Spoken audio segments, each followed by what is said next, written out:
and welcome to Hard Copy from our channel's television studios in Abuja. I'm Kayla Magwa. Our communities are in trouble.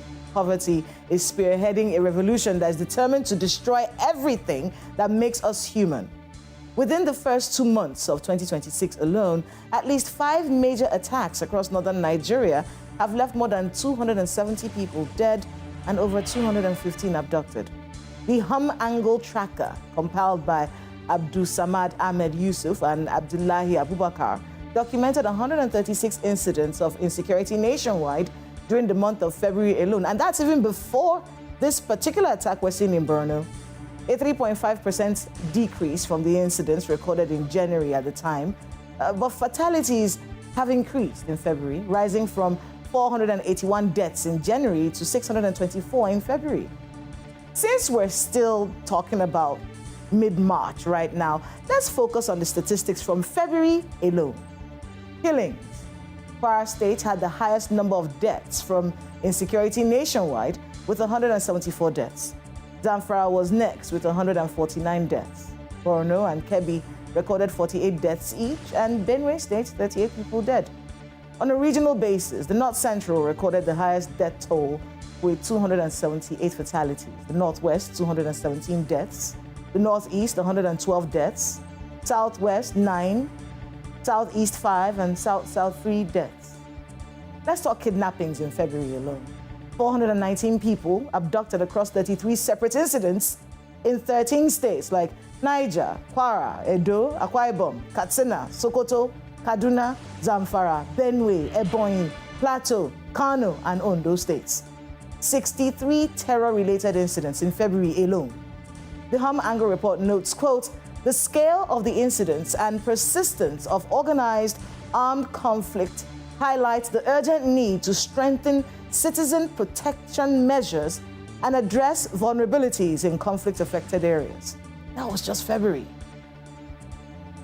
And now we're in March with this terrible story that we're watching right now. So we don't know what the statistics are going to be.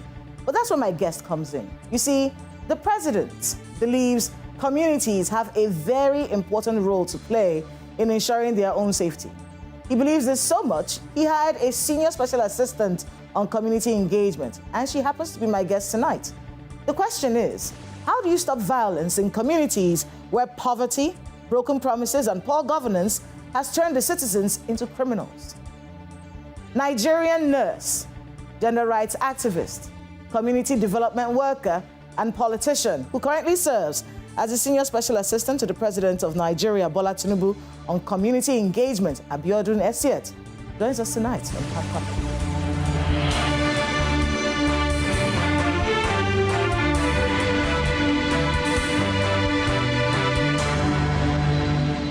Dr. Abiodun Esiet, welcome to Hard Copy.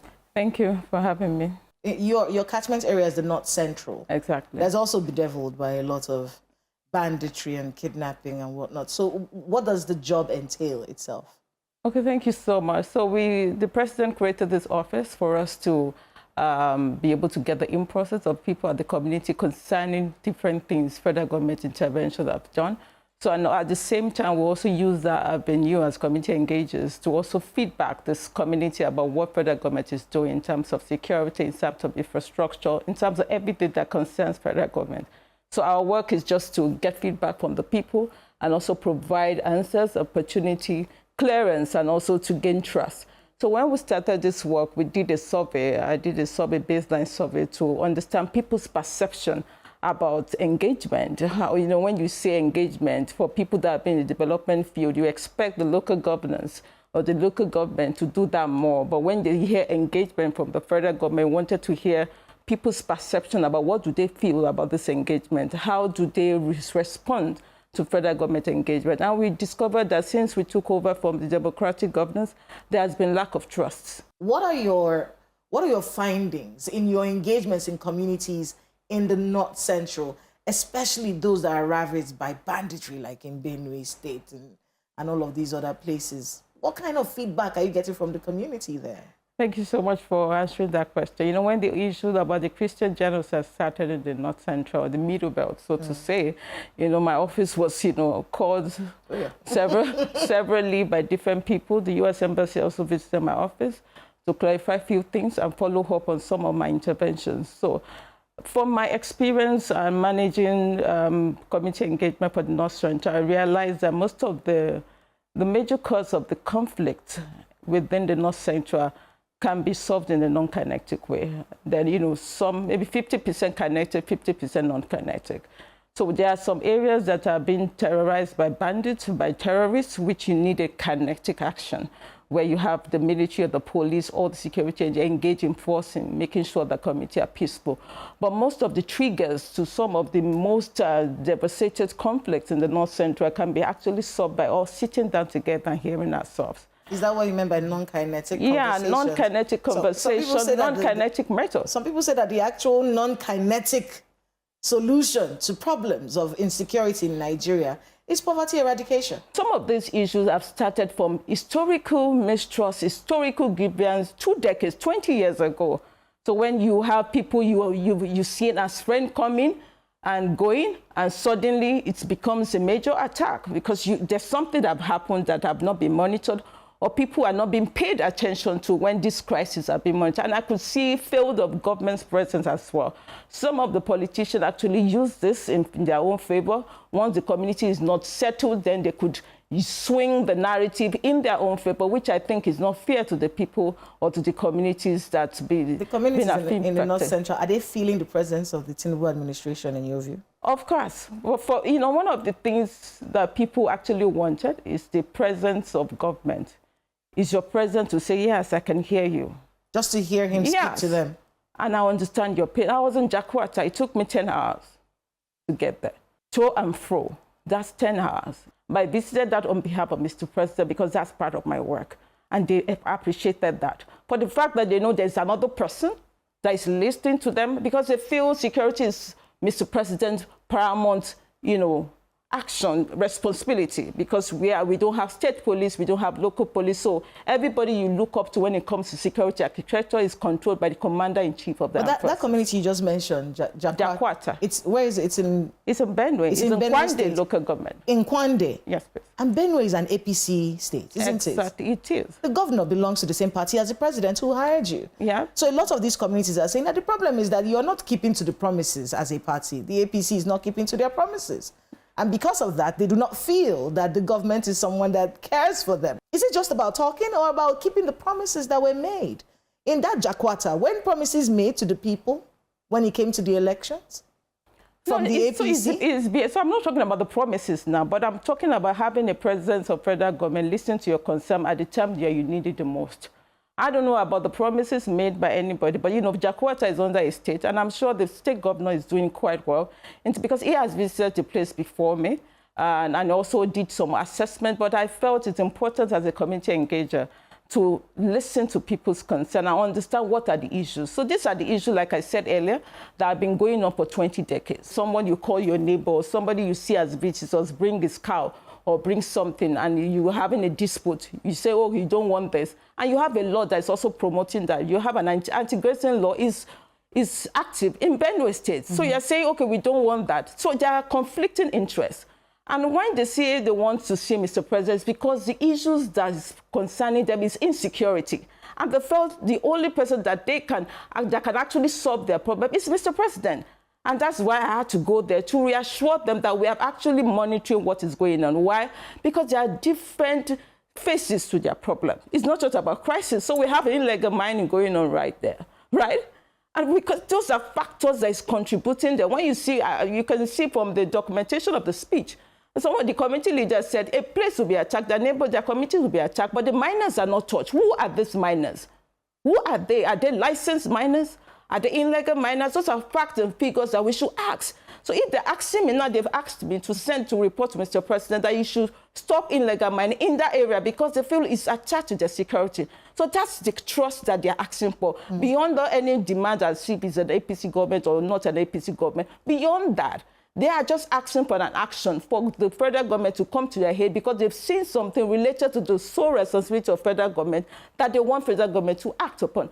And the community is actually sharing a border with Cameroon. For instance, once your road is bad, you can call me from now to tomorrow if I can access the place on time. So it's also part of the issue, and those are the things we are coming to discuss. And they do appreciate my visit a lot because they felt, okay, we have somebody who have listened to us. But, you know, what I said about, you know, when you have political leaders, you know, because that place is also a major constituency. And you are not listening. They have lawmakers. They have lawmakers. They are the local people, government chairman. Local government. That's why I said, you know, responsibility first of community engagement should be a local government thing. Yes. Because every left tiers of government needs to embrace community engagement. Are there repercussions, before we go on a break, are there repercussions when you take the report? Yeah. Let's say for that community that took you 10 hours to get to, no road network, infrastructure very poor, the places that they're complaining about illegal mining and how it's affecting their lives. When you take that report to the president, what happens next? Yeah, something is done on it. Even before taking the report to the president, my first day visit in Benue State was to meet with the security chiefs.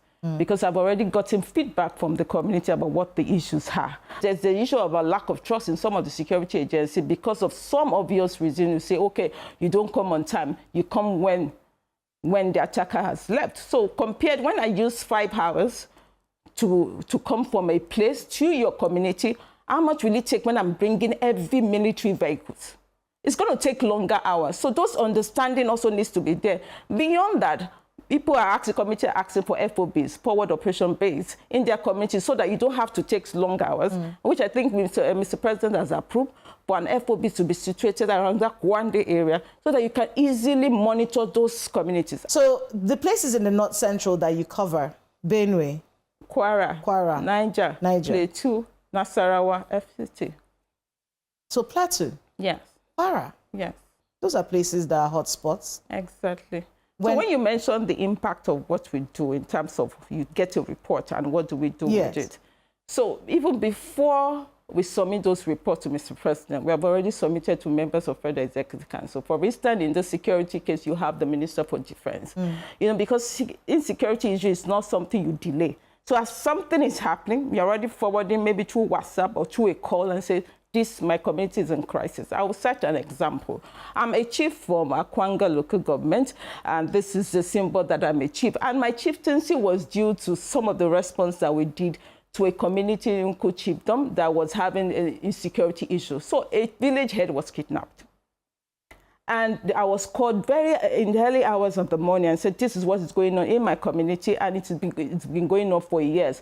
But luckily, they were able to get my number being referred by somebody, and they called my attention to it. And what did I do? I referred, so General Musa was still a CDS at that time. I called him immediately and said, CDS, this is what is going on in my community. We need this, we need your men in action. We called the police, all the security agents, and we were able to rescue this village head, because when your village head is kidnapped in a community, what is left?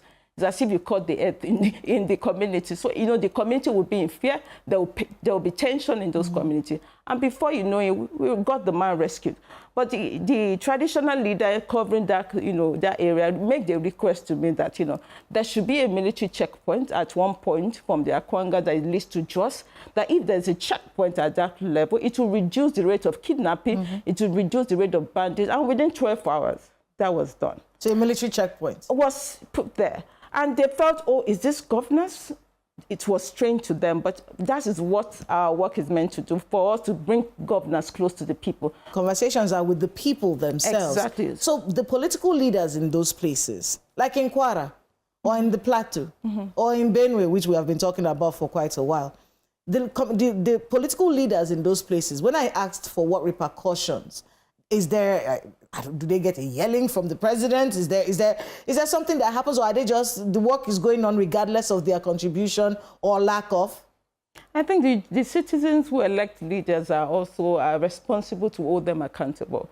The president cannot flog anybody based on a report. it can only relate to them officially based on what is expected to. So it's not like we have to start bullying that, so you're not doing well. There was a point in time that Mr. President asked and told the governors that you need to wear the grasses. That was a big statement. That means the people in your state need to feel your impact, and that was huge. The governors that understood that statement, acted on it, and, changes happen. But when you have leaders that are not ready to listen to their people's concern, they are not ready to, to act on the demands of their people, then, there's nothing you can do about it. It's just for the mercy of God to have someone like us to really intervene and say, on behalf of Mr. President, since we are all community engagement. Well, we'll find out what that thing is when we come back from this break. Please stay with us on Hard Copy. We'll be right back.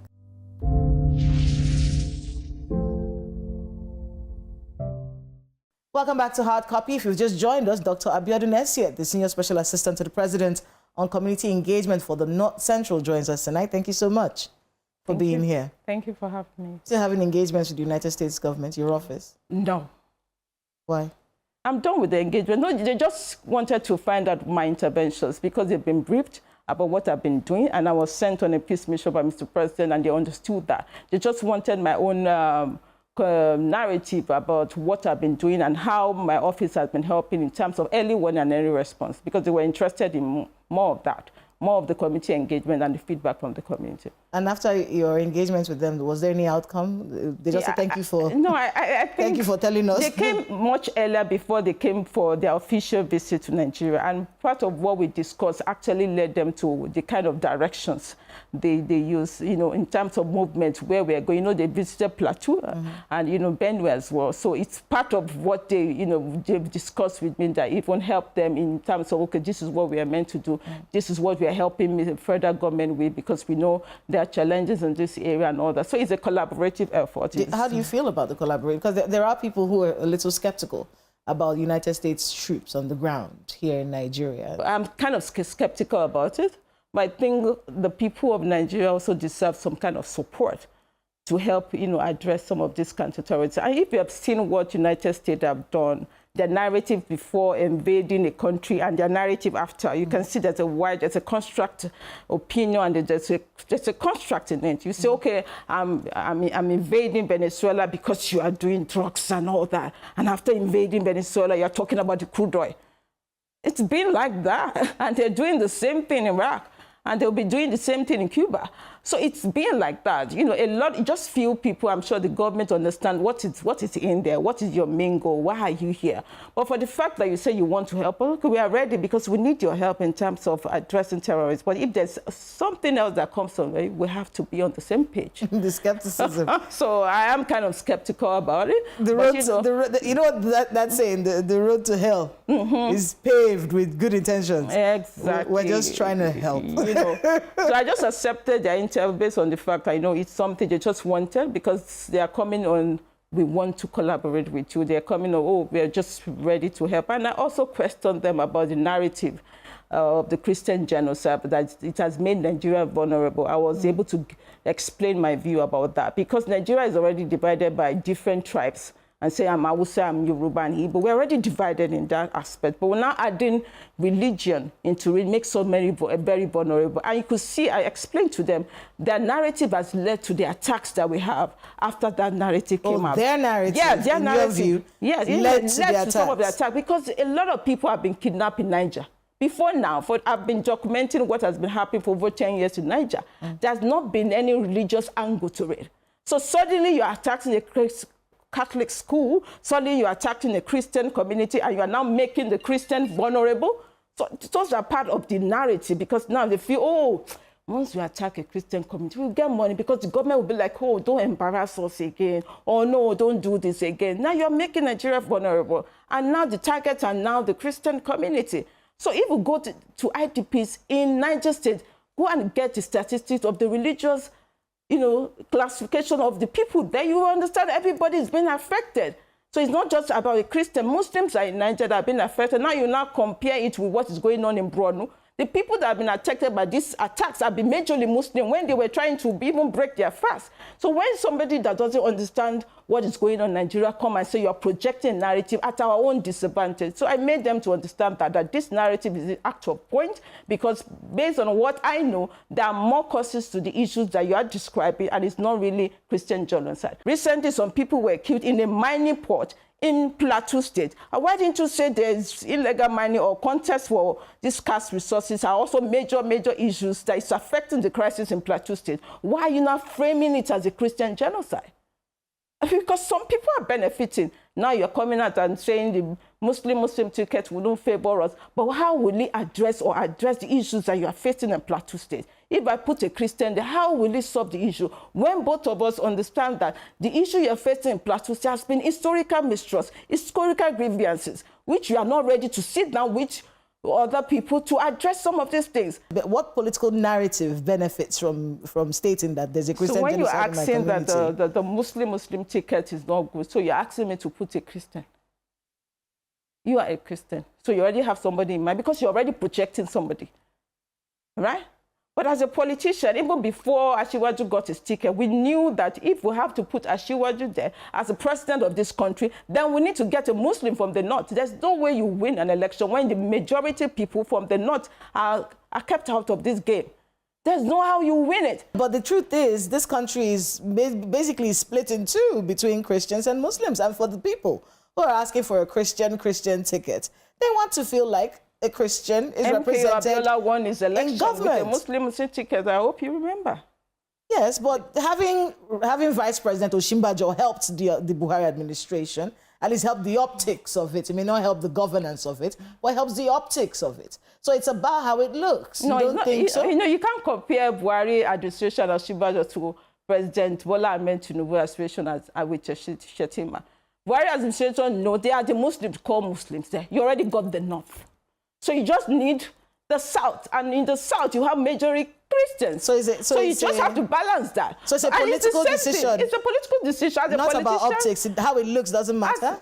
It's about what you want as a country. You want services. You want governance. You want improvement. You want empowerment. You want development. You want economic stability. That's what you want. But why will we be skeptical about which religion you belong to? That's why I said if Nigeria goes on that path of saying we have to put religion in anything, then we're not going anywhere. MP Abiola won his own election. It was a Muslim ticket, but he won. But for people who know the political calculation, so in the north, you can't bring a Christian in the north and win an election. You know from the south, majority of us are Christian. Now you already have a Muslim from the south. So what else do you need to complement your vote in terms of if you want to win an election? Everything is political in this world, including what Mr. Trump is doing. Everything is political. Trying to rule and control a power. That's what Trump is doing. Speaking of Donald Trump, how do you feel about the narrative around the president right now, President Bola Ahmed Tinubu, on what? Traveling to the UK? Yeah. Well, we saw the statement. He released a statement about the bombings in Borno before he left. So we saw that statement, very empathetic statement. But there are many people that say, look, where are you going? Postpone this trip and go to Borno. Would they not appreciate it if the vice president goes there as their son?